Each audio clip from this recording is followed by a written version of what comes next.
Ministry of Transport, Thailand. It is my great honor and pleasure to be invited as the moderator for the special event today, that is the launch of the Review of Maritime Transport 2022, which is now completed and ready for dissemination worldwide by the end of this year. When I first joined the Maritime Authority as a technical officer about 30 years ago, my senior colleagues introduced me some available source of data, information and statistics in the field of maritime transport to use as a reference to my work. The Review of Maritime Transport prepared by UNCTAD is among the very first technical sources that I used and have used until now. I'm certain that people in the field of maritime transport from both public and private sectors around the world know this valuable publication very well and have used it for long in their work, either on policy formulation or development projects for the government sector, or business planning and market assessment for the private sector. So today I'm very excited and feel highly honored that I have a good opportunity to meet and talk to one of the specialist team members who currently prepare this publication. Before going into the contents of the publication, may I introduce our invited guest speakers of today's event. Ms. Luisa Rodriguez, Economic Affairs Officer, Trade Logistics Branch, United Nations Conference on Trade and Development, or UNCTAD. Ms. Luisa Rodriguez has been working in UNCTAD for 13 years, 5 of which on trade logistics. She is a member of Team Draft, UNCTAD's annual review of maritime transport. Within this team, her area of focus is mapping and analyzing trends related to the supply of maritime services and infrastructure. Her work also covers monitoring trends and analysis regarding transport networks and corridors, ports, transport facilitation, sustainable transport and maritime transport statistics. Since today's event will focus on relevant findings related to the Asia and Pacific region, we have another guest speaker, that is Ms. Asa Jaimursina, Chief of Trade in Facilitation and Logistics Section, Economic and Social Commission for Asia and the Pacific, or UNSCAP, who will provide her views and comments complementing to the UNCTAD Review of Maritime Transport by emphasizing situations, developments, issues, and impacts in Asia and the Pacific. Ms. Asa Jaimursina and her team work on regional transport and connectivity in Asia and the Pacific. They support an intergovernmental committee on transport, which just met last week. After getting to know our guest speakers, may I take this opportunity to start the session with my first question. Why did UNCTAD come up with the initiative on this annual publication? Perhaps Ms. Luisa can provide the answer to this. Please. Thank you. Thank you for your kind words, Madam Moderator. Indeed, UNCTAD has been preparing this publication since 1968 annually. And the reason for that is the understanding of the great importance that maritime transport plays in terms of transporting trade. Because 80% of the trade circulates via maritime trade, via ships. And so there is an there are interesting insights that come from understanding the dynamics, the trends, what is happening in maritime transport, which is linked to trade, and also with the economic environment. So those are 3 very interlinked areas that have a very important impact on sustainable development prospects. So that is why it is of great importance to analyze what is happening in the maritime transport sector. Thank you very much. Thank you very much. That sounds very interesting. And my second question, how do you make arrangements for this useful review? What is the methodology in preparing this review, and how did the team get the data or statistics for this review, and from where? Yes, so the Maritime Transport Review is the only UNCTAD publication that is fully, completely done in-house by UNCTAD staff. No? So that's the first thing. So it takes a while to prepare. I mean, it's, I would say, half a year to 9 months of doing research, crunching data. The way we organize the report is through chapters, basically. We have lead authors for different chapters. We have the first chapter which analyzes the demand for transport services, which is basically trade, seaborne trade developments. Then we have the supply side, which is maritime transport services and port infrastructure services. This is my chapter, by the way. This is the one I prepared, chapter 2. Then we have chapter 3, which analyzes freight rates development. And then we have started a new chapter. We have changed the structure of the reports in recent years to include some what we call key performance indicators of transport services, where we analyze different aspects related to port calls, connectivity, emissions, different metrics. The idea is to have quantitative information about this. This is, and then we have a chapter on regulatory developments. This is the standard R&T that we prepare. Every year, either we have a cross-cutting topic, like for instance in 2017, we looked at connectivity. From all this chapter, we explored connectivity from demand, from supply, or we have also the opportunity to include a special chapter to analyze a special topic, which is not the same every year. So this year's topic is concentration and consolidation in the maritime transport sector. That's regarding the methodology and how we do it. So we prepare the background research, and then we have many brainstorming to discuss what are the main issues, how are we going to configure the messages, the key topics for this year. This takes several months. It's work of several months. But you had also asked me a very pertinent question about the statistics. The statistics are very important. The reality is that we have data service providers for some of our data. I am including in the presentation at the end some statistics portal where you can find all the information that we have. We have done a conscious effort in the last few years to expand because there is appetite for increased quantitative information to understand and make sense of maritime transport and what is happening. So for instance, for the fleet data, our transport data service provider is Clarkson's Research. For the information related to port calls, we are partnering with Marine Traffic, which is satellite data, AIS data. This is port calls. For connectivity, we have another partner, which is MDS Transmodal, to understand the schedules of container ships.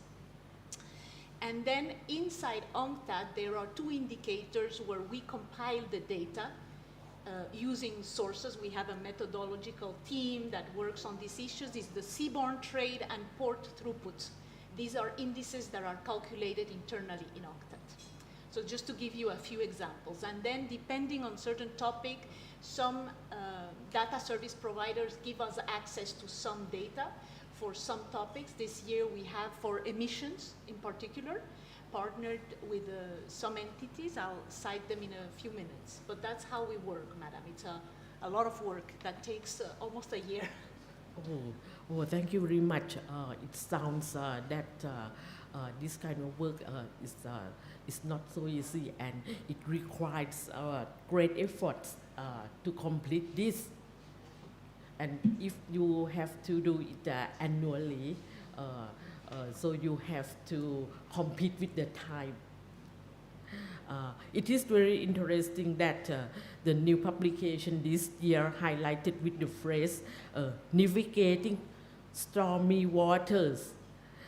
This comes together with a sentence appear on the UNCTAD website. Maritime trade is going through a historic moment of crisis and disruption, which sounds very exciting and interesting indeed. So before I give the floor to you, I just would like to repeat some questions, some main questions that are very interesting again. That is, how has the trade recovery unfolded in the past year? What are the implications of supply chain disruption for shipping rates, port performance, and maritime services supply? What scenarios and challenges could lie ahead? How could we prepare to brave the rough seas of crisis in future? What are the most relevant maritime trends or developments affecting the Asia-Pacific region in the past year? Now we will go into details of the publication. So now I would like to give the floor to Ms. Luisa Rodriguez from UNCTAD to provide some highlights on the new edition of the Review of Maritime Transport of this passing year. Luisa, the floor is yours now.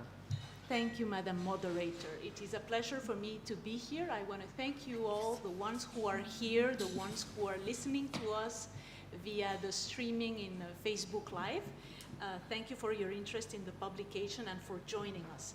So yes, navigating stormy waters, that is the topic for this year. It is a very complicated context. It's difficult to make sense out of it and to provide recommendations, but I'll do my best to try to give you our insights or our understanding of what has happened in the last 2 years, how we see the outlook ahead of us, and also some recommendations to prepare better for these future challenges, for these stormy waters that you were mentioning.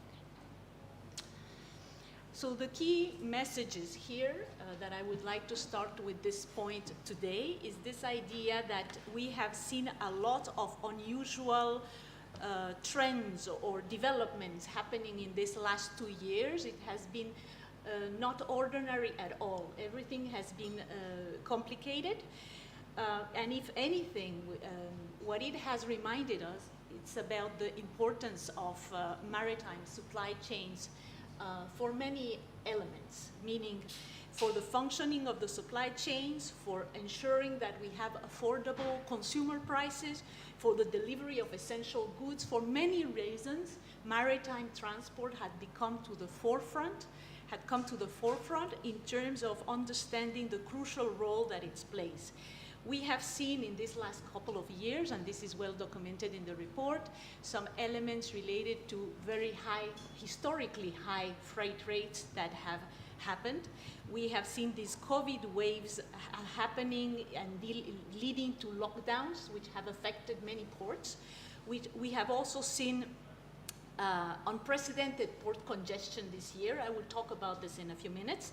And we have seen more recently the war in Ukraine that has brought us a lot of additional uncertainty and disruption in markets. So for us, what is important to see from this perspective is this idea that this has given everybody a very tangible perception of how, when maritime transport doesn't function well, it can affect the lives of everybody through inflation, through the shortages of food in many countries which have happened, and also in terms of interruptions that have happened in supply chains. So right now, if you ask me, and I'm sure there will be questions about this, we see that we are in a context where these disruptions and these logistical bottlenecks that we had seen starting in 2020 and intensifying in 2021. Now in 2022, we are reaching a point where these bottlenecks are easing.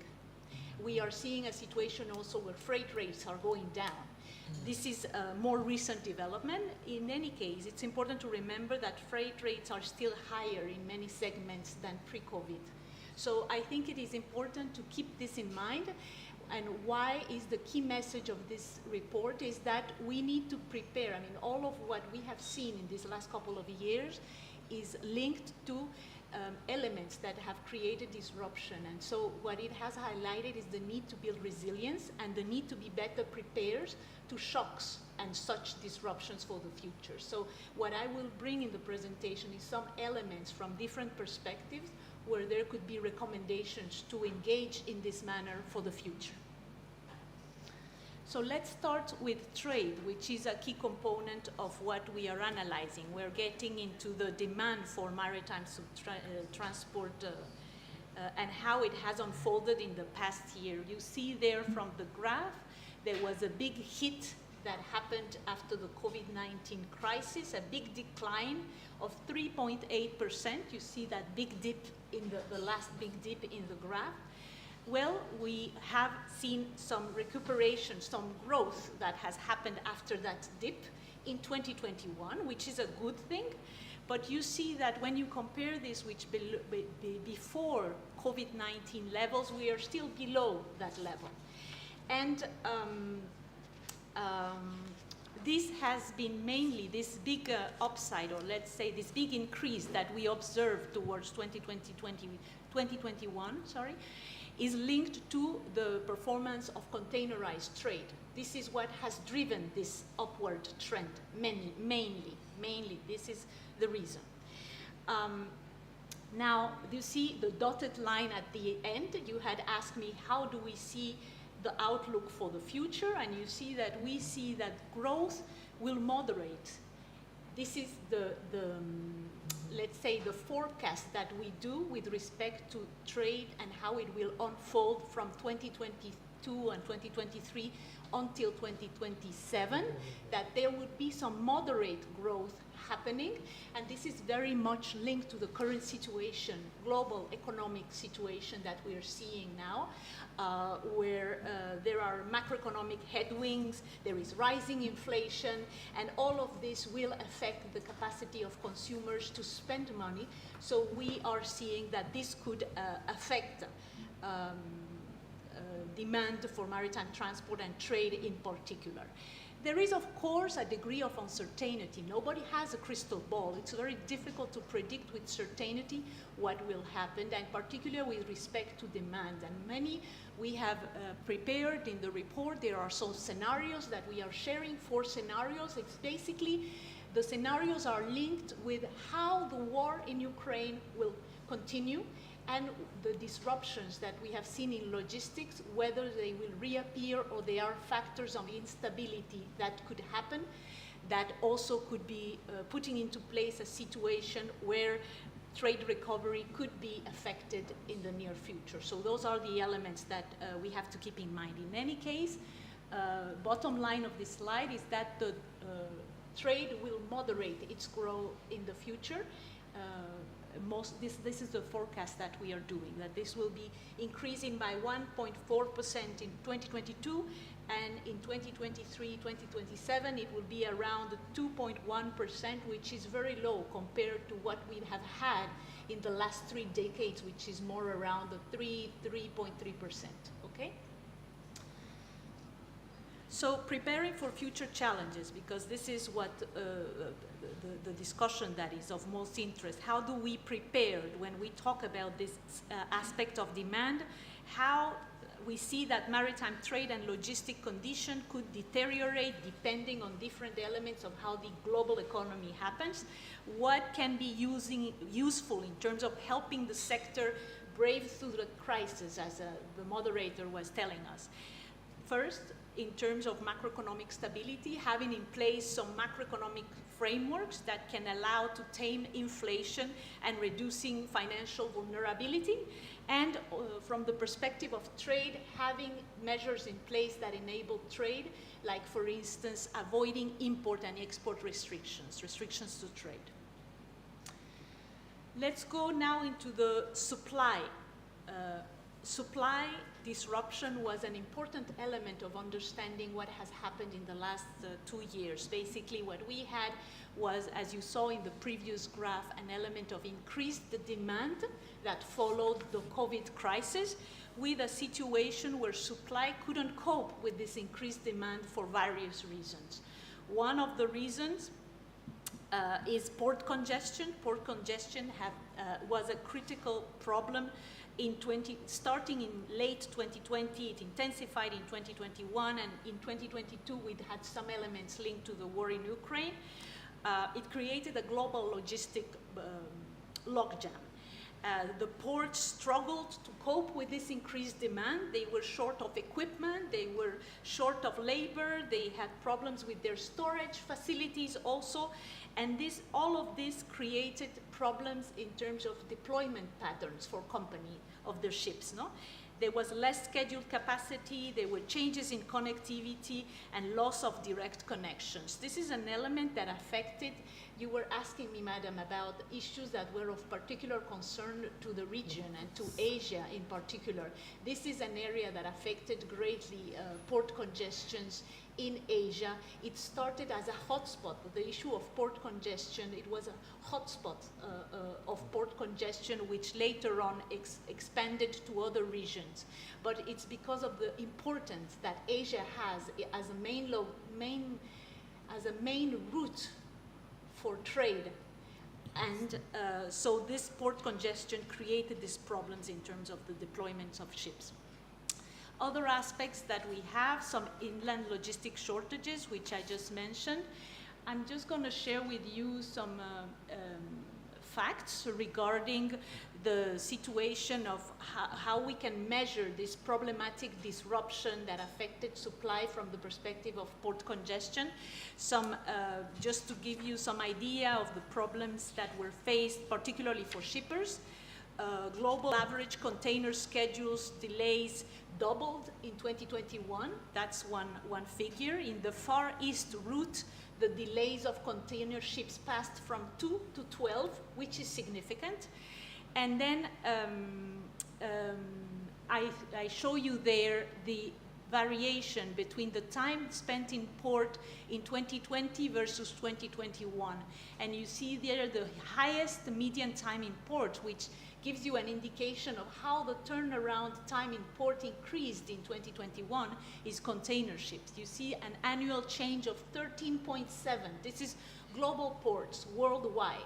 This is a significant number to understand the logjam that was created in these global supply chains and in ports in particular.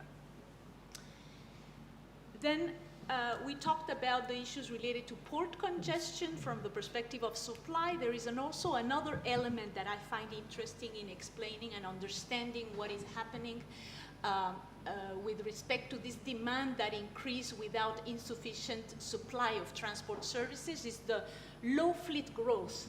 We've had low fleet growth, a situation when COVID hit, there were not sufficient ships in order, and this capacity problems that got more complicated with the global logistics logjam that I was referring to. Well, this low fleet growth, as you see here, we have the figures since 1981 until 2022. We had a number of 2.9, which is one of the lowest. When we see the historical line of fleet growth, is one of the lowest we have seen, at least since 2005. It's the second lowest that we have seen, and this is a problem. And this is a problem. Now, in terms of understanding why, I mean, because this has the fact that the fleet is not growing is correlated or has an implication in terms of us having a fleet which is getting older and is not being renewed. This is an important element. And let's try to stop a little while to try to understand why. And this is very strongly linked, I would say, to this energy transition that is also happening and which is an important imperative in the sector, where the situation that we are seeing is that basically there is lack of certainty with respect of many parameters linked to these energy transitions, the fuels, the the carbon taxes, the level of the carbon taxes, the technologies. So what is happening and what we are seeing is that ship owners and ship operators are retaining their ships, their older ships for longer, and they are hesitating to invest because they don't see clear signals to engage in one way or the other. So I think this is an important element. Connected to this is this idea that emissions have continued increasing. Between 2020 and 2021, the total emissions have increased by 4.7%, and this is despite the fact that there are some efficiency gains that are gained because of the use of scales and economies of scale and slow steaming. There's a lot of use of these mechanisms, but notwithstanding this, we see that the emissions are still going up, and this is problematic. Now, what to do? What to do? Again,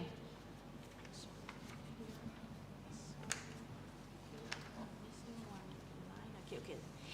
What to do in terms of preparing better for future challenges? What to do about supply? The question has two answers. One is invest in tackling supply-side infrastructure and services constraints, and this is about infrastructure and trade facilitations. Those are the two elements or components that are important. It's about enhancing transport infrastructure, improving the port performance, expanding this storage and other capabilities in ports, which was linked to this port congestion problem that I was referring to.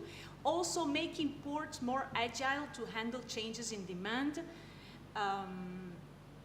This is with respect to infrastructure, and multimodal connections is also important. Then another element that can bring good benefits, and we have had some examples of things that have happened during the COVID period, and with some experience that we've had in UNCTAD in particular, because we have programs that deal with trade facilitation, is these solutions that help digitize trade, go paperless, go digital, that allows to be more responsive or agile to problems through digital means. It also can cut waiting time and clearance time in ports, so it's a good idea or recommendation to follow. Finally, the other element with respect to supply that is important, it's linked to this transition to clean energy and low emissions future. And then we see several opportunities, but also several challenges. We see, for instance, in the work that we are doing, that there is need to raise awareness about the new environmental regulations that are coming from the IMO. We see that this is necessary. There is need also for enhanced support to accompany countries in the implementation and in the compliance of these regulations. This is needed. There is also need to help developing countries harness the transition, because it's true, there are opportunities linked to renewable fuels, bunkering at ports, and several ports are engaging in this pathway, but not all countries are harnessing those opportunities. So there is need to support in order to go in this direction. The key issue that I want to highlight with respect to this transition to clean energy future is this aspect related to finance, which is problematic for many countries, and also this element of investment that is needed to generate the fleet growth that I was referring to, and having a predictable regulatory framework at the international level in order to give assurance to investors to predict in this, to invest in these new fuels, new technologies. This is an important element. I'm just going to share two more slides with this, because there is a lot of information in the report. I cannot go through all of them, but just to give you a hint of some analysis that was done on a simulation trying to understand the impact of freight rates on development, and this is about the impact of the war in Ukraine in consumer food prices in different categories of countries, and trying to model how the grain prices affects the food prices for consumers in those types of countries. So what we see here is that we see the highest. Not all the countries are affected the same. There are some countries, the lower middle income and the upper middle income, which are the ones that import commodities for processing. You see the low income would rather import processed products. But these two categories, the lower middle income and the upper middle income, import commodities to process them, to transfer them. Those are the ones that are most affected.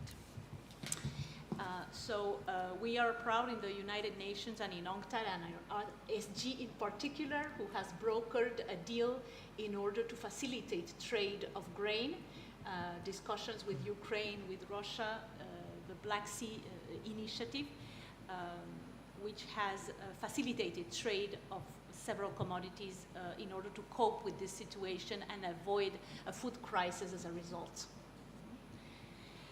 One final element that I would like to share, which is this aspect that I had mentioned to you, the chapter we had included on consolidation and the situation of competition in the sector. And just to highlight a few figures, that between 1996 and 2022, the top 10 carriers increased their share of container capacity from 48 to 91%.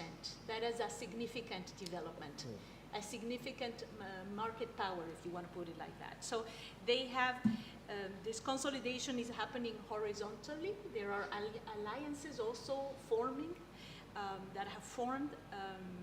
So this is horizontal, but it's also vertically. The companies are going into terminal logistics, ports, freight forwarded, other logistics services. And here we see in the graph the situation that has happened where the number of companies providing services, this is container ships, per country is going down, whereas the trend for bigger ships is going up. So in many countries, I can explain a bit more if you want, this is a serious concern because they are losing the number of companies, and this competition, this situation can be problematic because you reduce competition, you reduce the offer of supply of services available for consumers, and this can lead to higher prices for consumers at one point if this trend continues. So what to do? And this is my final slide. The importance of having systems to monitor freight rates and charges, to monitor industry trends and what is happening. It's not only about the freight rates during the crisis during these recent 2 years. We also had situation of increases in detention charges and demurrage charges that had also been put in place and that were problematic in many countries. The idea also of having monitoring tools, freight observatories, so that countries at the national level can gain awareness of these freight markets and how they are unfolding and developing. This is important. We've had a few meetings with our colleagues from competition in UNCTAD, and we have seen that there is also need in certain countries to strengthen capabilities of competition authorities to deal with the analysis of elements related to shipping markets at the national levels. That is an important element. Now, with respect to, this is an element at the national level. At the multilateral level, this idea of ensuring competitive markets is, and this is the recommendation we provide in the report, is about promoting cooperation, cross-border cooperation between countries in terms of understanding these dynamics of shipping markets and strengthening cooperation using an instrument that already exists. It's a UN set of rules. It's called the UN Set of Competition Rules and Principles, and apply it to this cooperation to understand dynamics and do analysis with respect to this element of whether markets are being competitiveness or there is a problem. Finally, a word on supporting the most vulnerable. I've shown you some slides about how this aspect of freight rates can have impact, especially to some more vulnerable countries. The idea also we are conveying in the report is that in connection with this climate change debate, that ensuring that those that are more negatively affected by climate change and maybe who contribute at least also to the causes are not most negatively affected by any mitigation that might come, like these carbon taxes. And the other element in order to support them is mobilizing finance for climate adaptation and mitigation, as this is also a problematic issue. I would leave it at that, Madam Chair. 20 minutes, just to give you some links. I don't know if this presentation will be shared, but the report should be already online because the embargo was lifted when we started the meeting. So you should be able to see it now. It's no longer embargoed. You can have access to our data in that link, and also you can contact us. This email that I'm sharing there, all of us, the author, received the message. So I'll just leave it at that. Thank you very much. Well, thank you very much for your comprehensive presentation.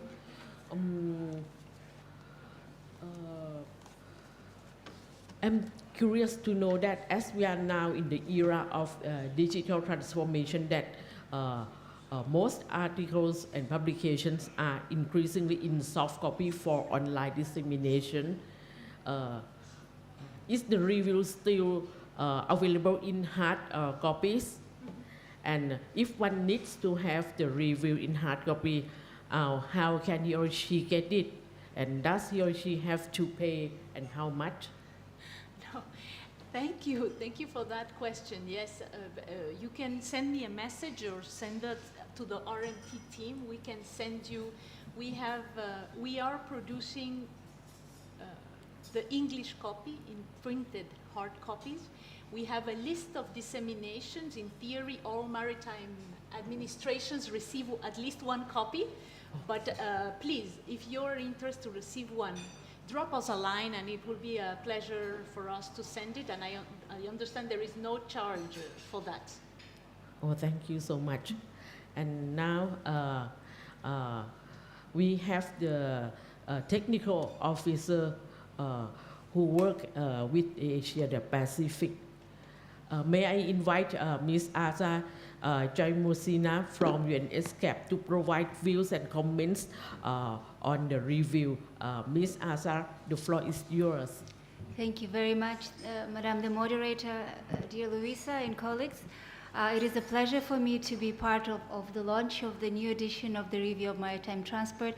I'm here from the United Nations Economic and Social Commission for Asia and the Pacific, and as we've just heard, my team does work on the issues of transport, connectivity, and logistics, with, I would say, growing attention to the maritime transport in cooperation with UNCTAD and other partners.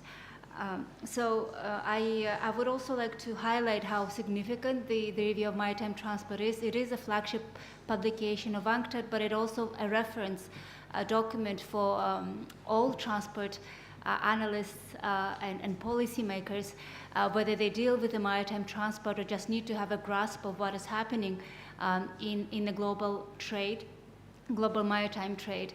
And this is a publication that we at UNESCAP are waiting every year to discover, to support a few key messages that UNESCAP, as the regional commission that supports regional cooperation on transport, has been discussing and highlighting as we engage with our member states in Asia and the Pacific on the future of transport policies. Usually we turn to the Review of Maritime Transport to get the data for three key points. One is that Asia and the Pacific has a fundamental role in maritime trade. We do tend to say that Asia-Pacific region represents the largest portion of global seaborne trade. We already have heard, and it's common saying, that more than 80% of trade by volume is transported by sea. And in Asia, 59% of unloaded goods are in Asia, 40% of loaded cargoes are in Asia. Asia is home to 20 out of the world's top 30 containers ports, and shares almost two-thirds, well, less than 60% of global maritime container traffic. So the first key message is how important is the role of Asia Pacific in the global maritime trade.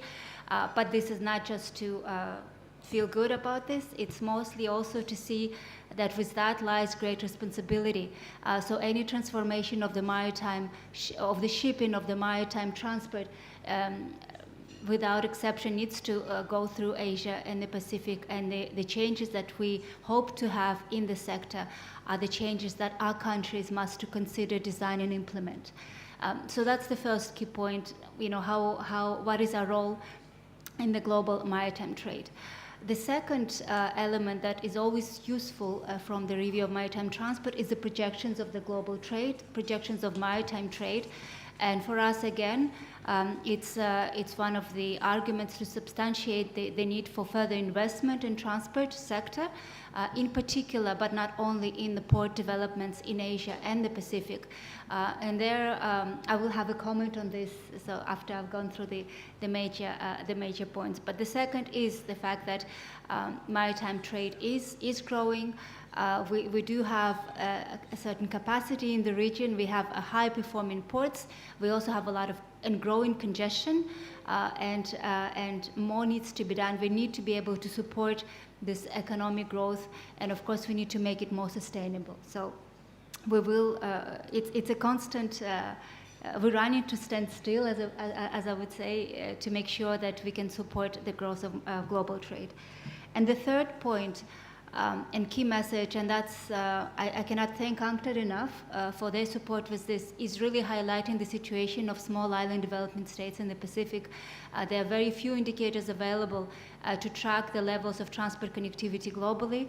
We're privileged to have that for the maritime connectivity with the UNCTAD's Line of Shipper Connectivity Index, and which really just traces the situation of our small island development states in the Pacific, and of the region, of course.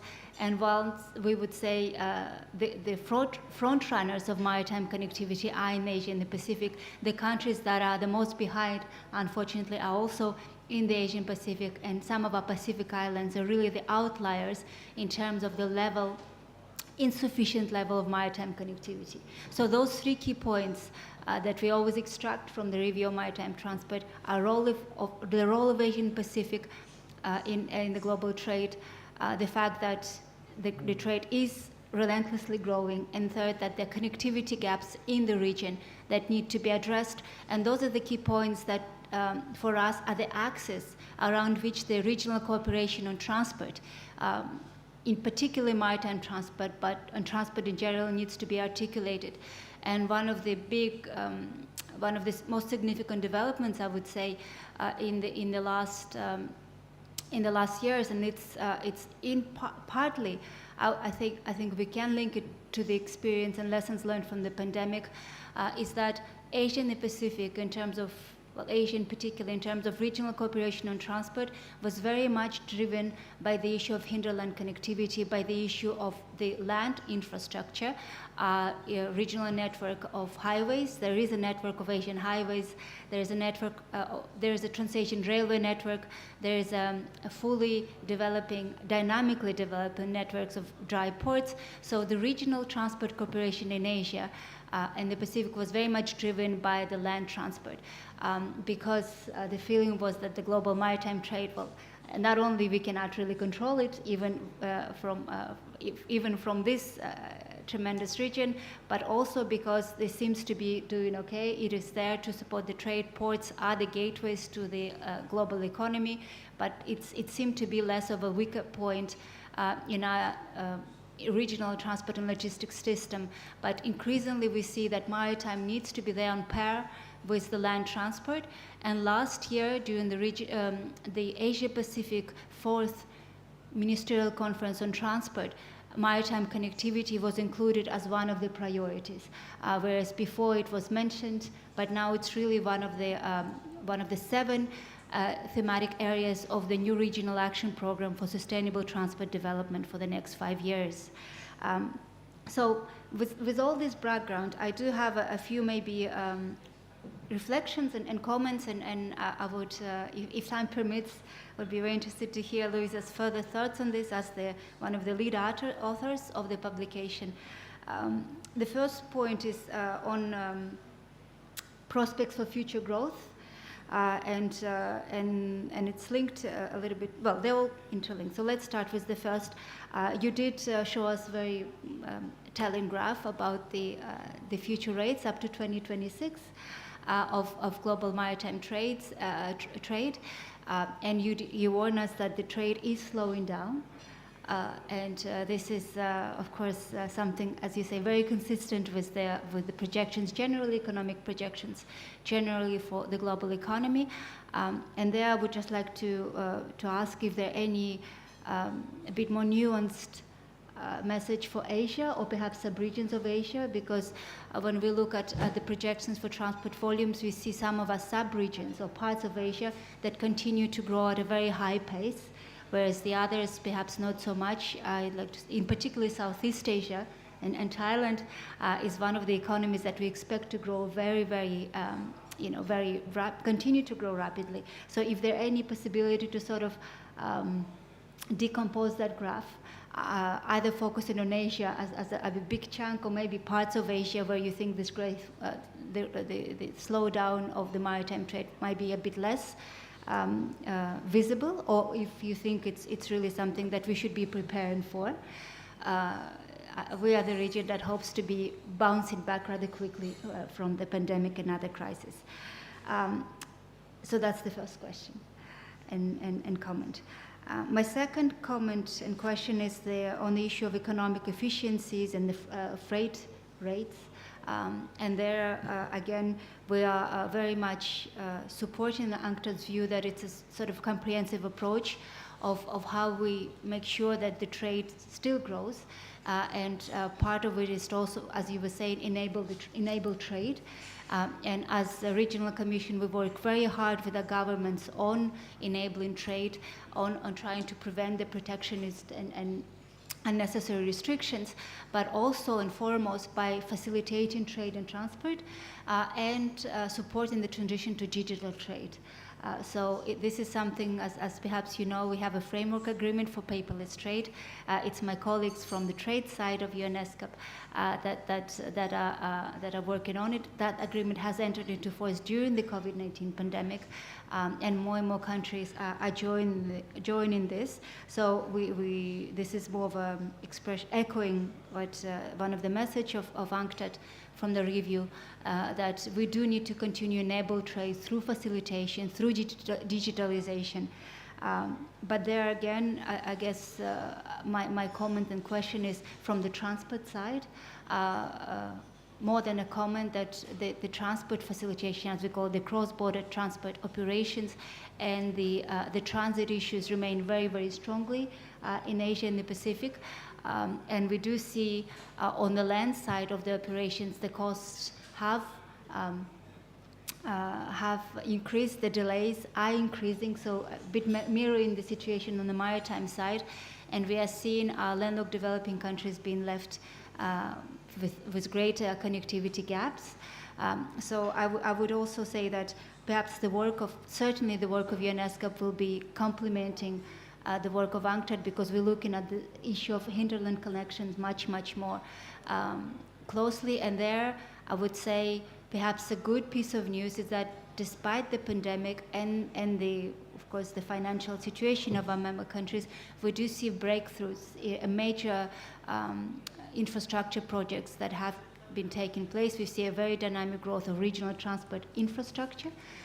In Thailand, with the rail development, with the port development, and many others, but across the region in general. So I would say that in terms of freight rates and economic efficiency, we do hope that through this set of measures, continuing to facilitate in trade, investing in infrastructure, still building parts of missing links that do exist, this is something that we hope the region will show. And is showing right now.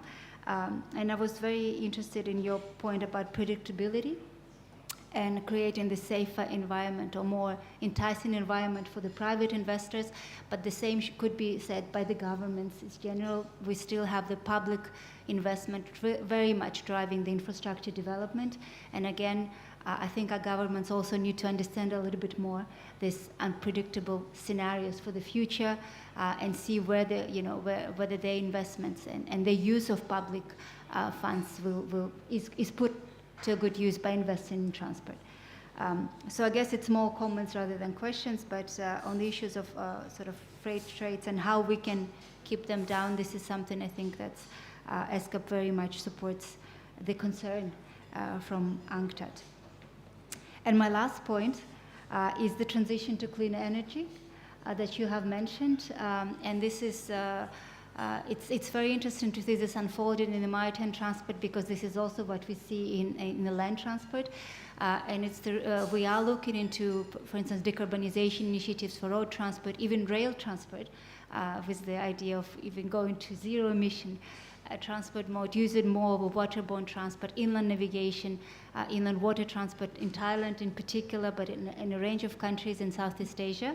And there again, one of the points that you, Luisa, highlighted is the fact that we do need to understand better the upcoming or the existing IMO regulations and the implications on the environmental requirement side. This is something where ESCAP is working with the IMO. We have just signed the MOU. And Thailand was there in September. We signed an MOU where ESCAP and IMO have partnered up together. In one of the areas is making sure that there is a greater dissemination and understanding of the new requirements of the environmental nature from the IMO. But another point and I guess that's my question to you, Luisa, is how we can use the transition to clean energy for development goals, not in general, not just in the major big countries, but in the Pacific in particular. Can they benefit from this?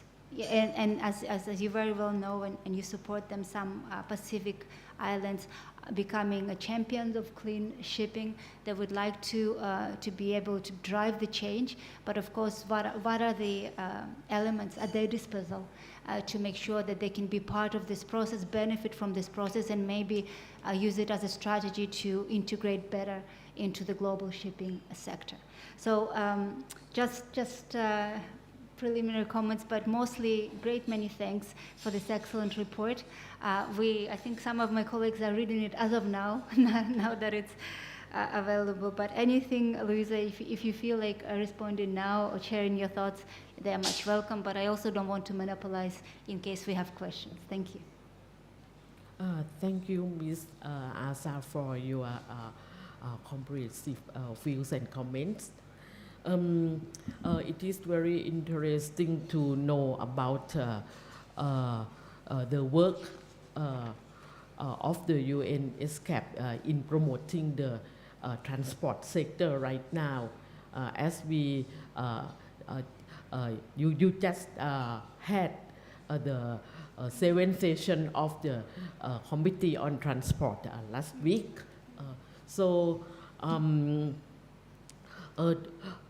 As a result of the meeting, does UN ESCAP has any plan or work plan to assist the countries, member or perhaps the member states in the Asia and the Pacific to cope with the future trends, as mentioned by Ms. Luisa and you. Thank you. Oh, thank you very much. And it is true, we've just had the Intergovernmental Committee on Transport. We had 37 countries from the region, 25 partner organizations. And it was a hybrid meeting, but it was wonderful to see many in-person participants for the first time in 3 years. since the pandemic. It is absolutely true that the issue of maritime connectivity was discussed, even though, again, as I said just before, the focus for many years was on land transport connectivity. But now with this renewed call for cooperation on maritime connectivity, we are doing much more.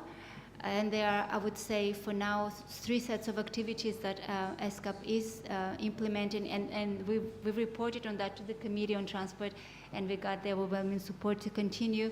The first one is, of course, analytical work, and very much, in fact, in cooperation with UNCTAD, we are releasing a few reports on the maritime and port development in Asia and the Pacific. There's a joint report that was issued this year, and it was a pleasure to work on this with Louisa and her team. So it's mostly making sure that some information for the public policies is available there for people to make better decisions or informed decisions when it comes to the transport policies. The second set of activities is at the national level. We engage with the countries, and again, with UNCTAD, on what we call national strategies on maritime connectivity and port developments. What we are seeking is to support a very inclusive dialogue that brings together all the various pieces that are already in place, but just to have a good overview, not just for the country itself, but also for the donors and the development community, so we can see how we can better support those countries. So we've recently had one for Thailand in October. We had one for Cambodia, for Vietnam, and we are supporting some of our member states in the Pacific. So that's the second line of our work, is engaging with the countries directly. And then the third aspect, and that's where there were interest in development last week during the Committee on Transport, is supporting the supporting regional dialogue on maritime connectivity. Again, maritime trade is a global phenomenon, and it needs to be looked at from that point of view. But then implications can be regional, sub-regional, national. And what ESCAP has been doing over the course of last years is really bringing our countries together just to try to make sense of what is happening, and then try to encourage some of the joint initiatives, or at least joint assessments and coordination of the plans for the future.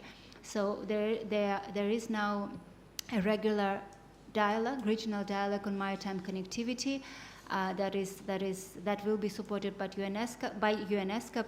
Unfortunately, the meeting this year was still fully virtual because it was still in July, and there were many restrictions. We are hoping that in next year we would have a big physical meeting where countries can come together and discuss the issues of maritime connectivity from Asia Pacific point of view, and there was a question, or even a request to the Secretariat, to UNESCO, from one of our delegations from Republic of Korea, saying, can we not have some sort of a working mechanism, so almost like a group of countries, a working group of countries, just looking at the maritime transport, but from the policy perspective, not regulatory like IMO does it, not from the point of view of binding commitments, like perhaps ASEAN Working Group of Maritime Transport, but really just a group of countries trying to think through that together. And we do have such working groups for other modes of transport. They're different because they're based on intergovernmental agreements, which we will not have in the maritime, but they might be in the work in some sort of institutional mechanisms for interested countries in Asia and the Pacific. And I know Thailand was very supportive of this, to come together regularly and just to understand what is happening, and maybe and hopefully engage in joint cooperation on the maritime issue. So that's what I can share for now. Thank you, Madam the Moderator. Thank you so much. Is there any questions from the online audience? Not yet. So may I ask one more question?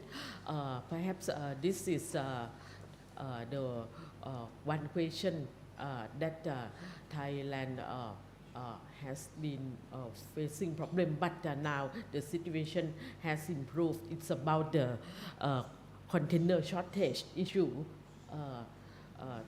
Perhaps you may remember that about 2 years ago, the maritime community encountered the container shortage issue as a result of the COVID-19.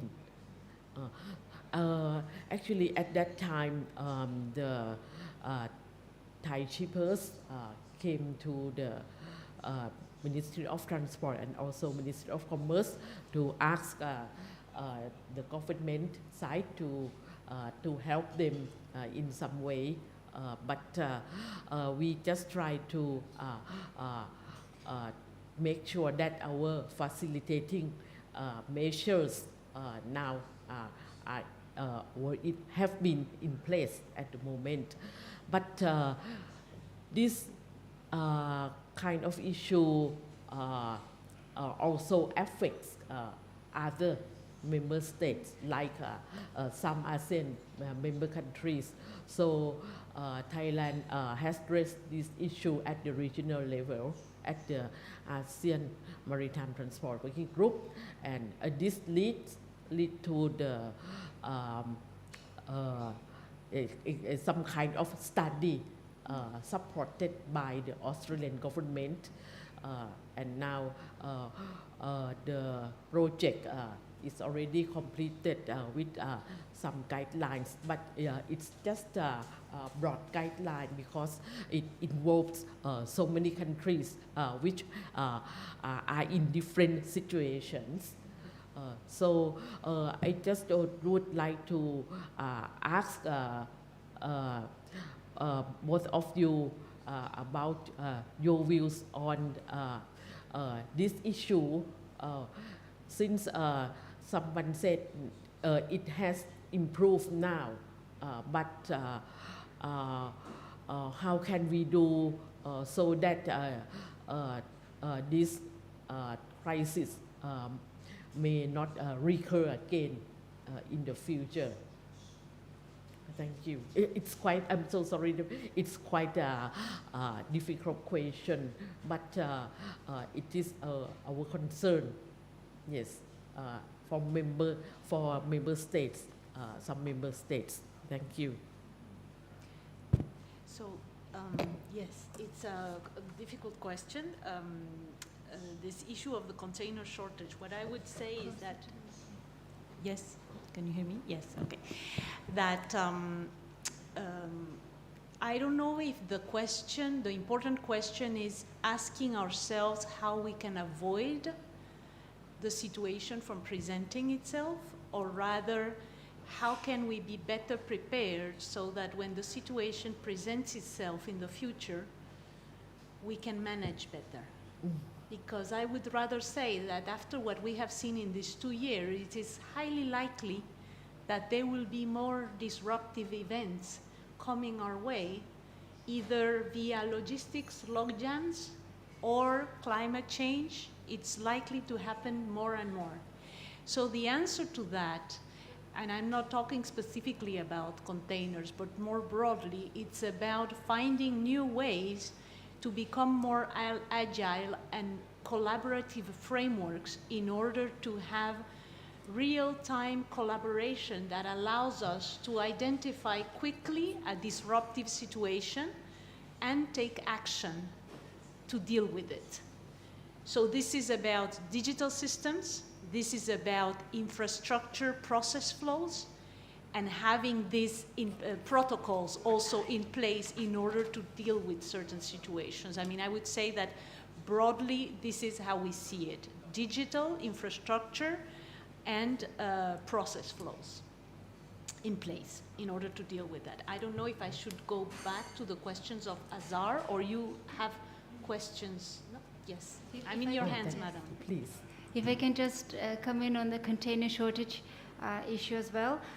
Fully echoing what we've just heard from Luisa, but also container shortage is something that we see in transport across, the region, also in land transport, in particular in rail transport. And what as Luisa was saying, some reasons are systemic. Well, it's they're bound to happen in the future. because some reasons are systemic, like trade imbalances, and some reasons can be just the disruptions.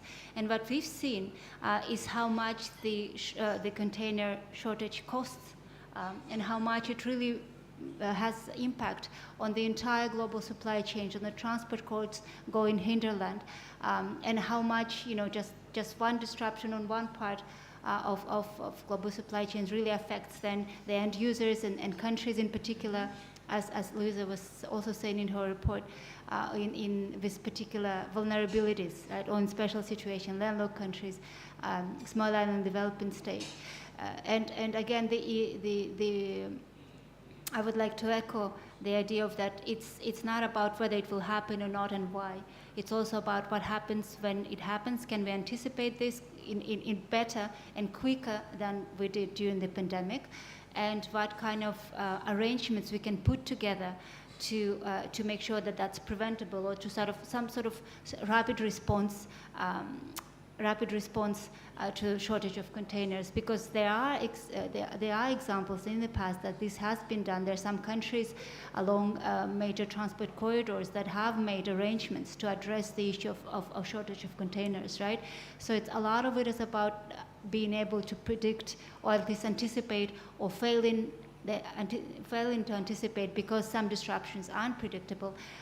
Just knowing in real time this is happening, realizing that last time it happened, it cost us tremendously, and then that there are some strategies that we can address together, but in collaboration, either between private sector and public sector, or between governments, or across the private sector, across the borders, right? So again, I'm very happy to learn that there is a study that Thailand has requested. I would be curious to see the recommendations, and again, if those recommendations make sense, they probably make sense for the entire sub-region of Southeast Asia, or maybe even the region of Asia, and this is something that UNESCOP can help disseminate, and maybe even release a set of best practices that is recommended by the UN. Thank you. Thank you so much. As member state of ASEAN, and as Thailand is the lead country for this project, so we are pleased to share the outcomes of this study with UNESCOP and UNCTAD. Perhaps if you can provide something like more suggestions or recommendations, we would be very happy. And now we've got the first question from online audience. The question is from, I'm so sorry, perhaps it's in Russian language. I don't know how to pronounce the name correctly, so please give me apology. If Gurney Belinsky, Novosti News Agency, Russia.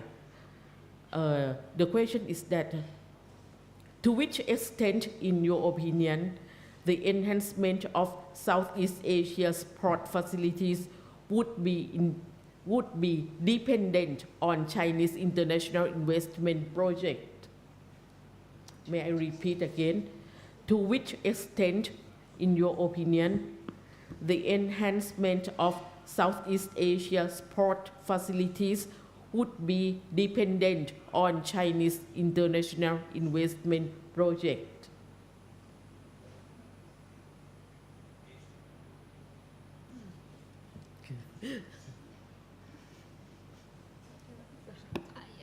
I thank you for the question. I also think it's hard to answer this because it doesn't seem to be specific enough.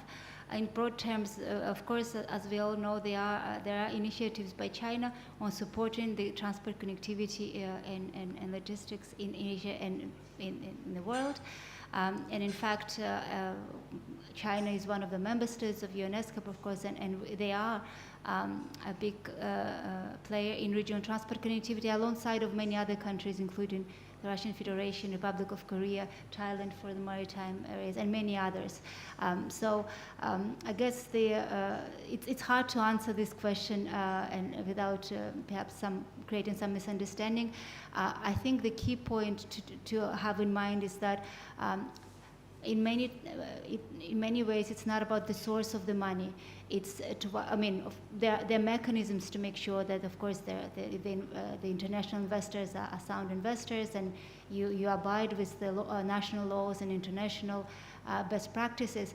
The issue is really how do you put this money to good use, and I think that's where the national policies come into the project assessment, sound project assessment practices, sound inclusive multi-stakeholder discussion on any major infrastructure project. This is something that has been advised for years and years by not just the UN, but generally the development agencies. So there are tremendous infrastructure projects, including in port developments in Asia and the Pacific. In fact, last week we had an expert group meeting on the Pacific maritime connectivity, and they were telling us how much they need to invest in their port development, because not only they need to upgrade the infrastructure, but also the recent climatic events really left them in a poorer state than before. So the question is, where does this money come from? Of course, who will be the international donors, agencies that can support this kind of project? But another question is how to make sure that we design the ports so they would be more resilient, for instance, for the future disruption. So I would say very broadly, and I do apologize if that sounds frustrating to the author of the question, there is certainly a need for greater investment in port development in Asia and the Pacific. If there are investors from other countries, from other parts of the world, we should not be dismissing them, and we should also make sure that the mechanisms for ensuring that the investments are done in a proper form and with the best interest of the countries, the beneficiary countries and other populations is there, and there are best practices and mechanisms and recommendations in this area that countries can look to and implement, right? So I guess I'll just stop there in those very broad terms. I don't know if Louisa has any. I think just mention that there are also projects that are not linked to China that are happening in the region, and I think this is worth highlighting too. I mean, particularly some interesting developments that have happened in the region in response to the disruption I was describing before. Many countries have decided to invest in infrastructure and have put in place intermodality options in order to be able to move the cargo within the region, and there have been deployment or interregional. As a matter of fact, when we measure intra-regional connectivity, it has improved, as a matter of fact, because of these developments that had happened inside the region. And just to support what you said, I mean, I don't think this is solely linked to China. Thank you so much. May I add a little bit more? China is one of the ASEAN dialogue partners, and China also participates regularly in the ASEAN Maritime Transport Working Group meetings, which is held twice a year. So since I also participate in that meetings, so I can say that China is in a good position to assist ASEAN member states in various aspects. But I still remember the assistance they provide to ASEAN member states, most of which are something like capacity building programs like that. But for the uh, uh, investment imports, I understand that it's up to the policy of each country, and perhaps and yes, China has some source of fund available. Perhaps some interesting member states may contact China, but I haven't seen through the multilateral meeting, but perhaps they proceed this bilaterally. Thank you. Do you have any more audience, online audience? No. If anyone would like to ask more questions afterwards, so how can they contact both of you? Via email? My email is in the first slide of the presentation. It's my name. I'm just going to put it there. That's my email, luisa.rodriguez@unctad.org. And if you want to contact the full RMT team, it's rmt@unctad.org. Sorry, it's this one. You see it here. Here, contact us. everybody gets it. Yes. Everybody gets it. RMT@unctad. You don't see it very well, but RMT@unctad. Yeah. I see. Thank you so much. So, and how about you, Yes. Miss Asa? Yes, thank you. I guess if you Google ESCAP Transport, you will see all the contact information, and of course, in the, I think you can easily find me. It's not a very common name, I would say, in Thailand, Arajar Muzina, so I think you'll be able to find me rather quickly. But generally, just UNESCAP website is quite easy to use. And can point you towards the people who deal with the transport issues in Asia and the Pacific. We do receive a lot of questions, so apologies in advance if there is a delay, but we do answer the questions that are pertinent to our work, and if it's something that ESCAP does not work on, we refer you to other colleagues in other organizations that might help you.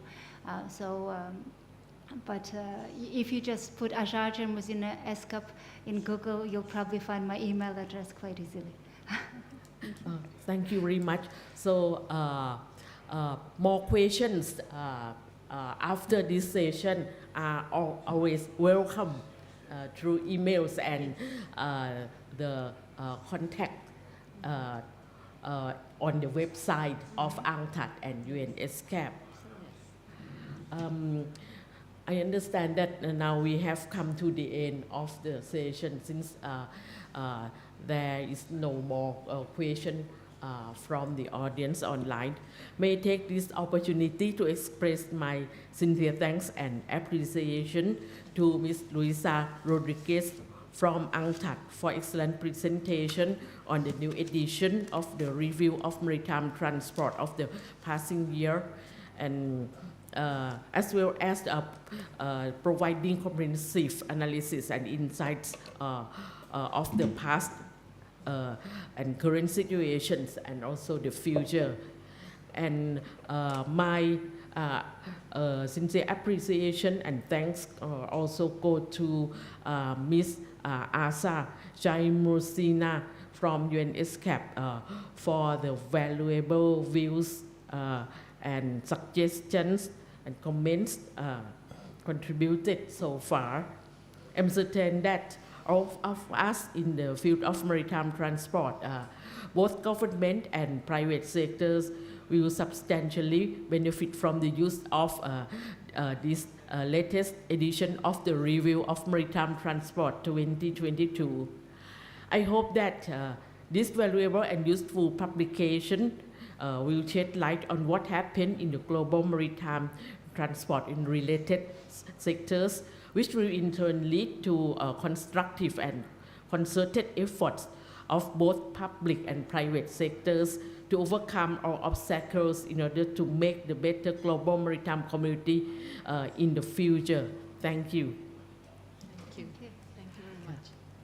And maybe before we close, can I really thank you, moderator, Madam Komo-Wan. It's and I can say she knows UNESCO quite well. We worked together with her and her team over the last several years, and Thailand has been a great supporter of maritime transport and regional cooperation on maritime transport. So we could not have been in better hands. Thank you very much, Madam the moderator. It was a pleasure to be part of this discussion. Thank you. Thank you very much. Thank you. Goodbye.